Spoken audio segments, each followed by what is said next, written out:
जन्म आणि मरणाचा फेरा सुरू होतो आणि सुरू होतात प्रश्न उत्तरांची आवर्तनं. जगण्याच्या ह्या रहाटपाळण्यात आईबाप बसवत असले तर मग हा रहाटपाळणा फिरवते कोण? मग तुझा शोध सुरू झाला. विठ्ठला आबा पांडुरंगा, तू नेमका कुठे आहेस? आषाढात पुढं सरावं पांढऱ्या ढगांनी तरंगत तरंगत आणि बरसावं काळसावळं रूप धारण करून. तसेच दिसतात लाखो वारकरी तुझ्या सावळ्या रूपाकडे येताना. किती तुकोबा, कित्येक चोखोबा, कित्येक ज्ञानोबा, कित्येक गोरोबा, किती जणी, किती मुक्ताई, किती नामदेव, किती खानाई. पण विठ्ठला, तू नेमका कुठे आहेस?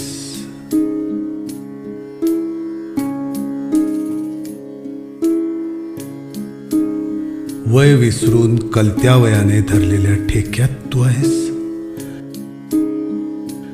की बंदिस्त प्रवासात शोधून काढलेल्या झरोक्यात तू आहेस? उधळलेल्या भंडाऱ्यात तू आहेस की फडफडणाऱ्या वाऱ्यात तू आहेस? पांडुरंगा, तू नेमका कुठे आहेस? लक्ष लक्ष पायांना, लक्ष लक्ष डोळ्यांना, लक्ष लक्ष काळजाला तोच पेच. पांडुरंगा, तू नेमका कुठे आहेस? दररोज सरावलेले असूनही कधी कोणाची पोळी चुकते, ती चूक तू आहेस की दिंडी नियम मोडून रस्त्याच्या कडेला नातवाला लागलेली भूक तू आहेस? या वयात सगळंच पार करून निवांत बसलेल्या जोडप्यांचा घडलेला प्रवास तू आहेस की काहीही न बोलता पुन्हा निमूटपणे सुरू झालेला प्रवास, तो सहवास तू आहेस? लक्ष लक्ष पायांना, लक्ष लक्ष डोळ्यांना, लक्ष लक्ष काळजाला तोच पेच. विठ्ठला, तू नेमका कुठे आहेस?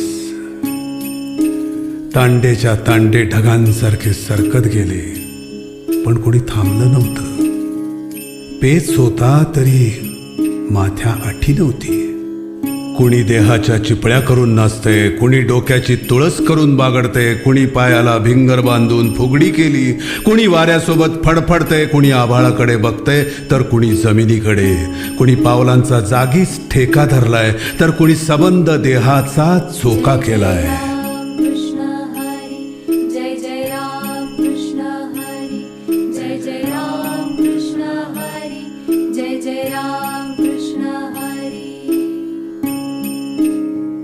मग जो दिसेल त्यालाच विचारत गेलो,